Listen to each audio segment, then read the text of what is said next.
Who is the Zodiac Killer? The Zodiac Killer is an unidentified serial killer who operated in Northern California from the late 1960s to the early 1970s. The Zodiac Killer was no ordinary murderer. Instead of ignoring the spotlight, he craved the media just like the Kardashians. The Zodiac Killer seemed to enjoy teasing the police with his cryptic messages. He taunted police and made threats through letters sent to the newspaper.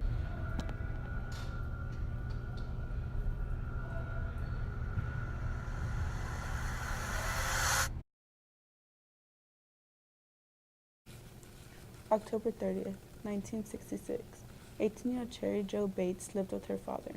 On the night of her death, she left a note to her dad saying that she would be at the library. The following morning, her car was found abandoned in the library parking lot, and her body was found nearby between two houses. December 20th, 1968, 5 nights before Christmas, two high school students, Betty Lou Jensen and David Fabre, set off to a date, promising to be home by 11. Moments later, after the time passed, the driver noticed two lifeless bodies on the side of the road. Betty was found dead with 5 bullet wounds in the back, and David with a bullet wound to the head. July 4th, 1969, 22-year-old Darlene Farron went to pick up her friend Michael Magoo. That night, Michael called the cops when he noticed that a vehicle pulled into a parking lot at midnight, then left, and several minutes returned. The driver got out of his vehicle and shined a light in the two's face and shot them.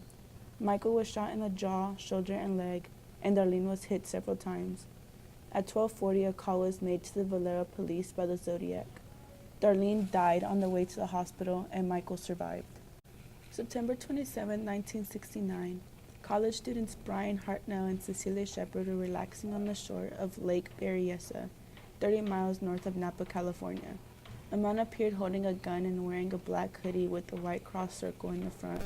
He explained how he escaped from prison and needed money and a car to get to Mexico. With no warning, he stabbed Brian in the back 6 times and Cecilia 10 times. Cecilia died 2 days later and Brian survived. October 11, 1969, Paul Stein picked up a fare headed for a destination in the upscale Presidio Heights neighborhood. At the intersection of Washington and Cherry Street, the passenger shot Stein in the head and removed a piece of the victim's shirt.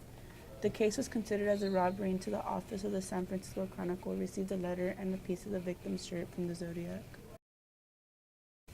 March 22, 1970, 22-year-old Kathleen Jones packed her infant daughter into a station wagon and left San Bernardino, California, to visit her sick mother in Petaluma. As she traveled to I-35 near Modesto, another vehicle pulled alongside her wagon, the driver signaling her to pull over. The driver explained to Kathleen how her back wheel was loose and offered to tighten them for her, but instead loosened them. Kathleen drove off and her wheel came off, and the driver returned and offered to take her to the gas station, but changed plans and threatened to kill her and her child. Kathleen grabbed her daughter and jumped out of the car. A passing driver took Kathleen to a nearby police station where she told them about the Zodiac and how he tried to kill her and her child. Months later, the Zodiac sent a letter which mentioned a rather interesting ride with the woman and her baby.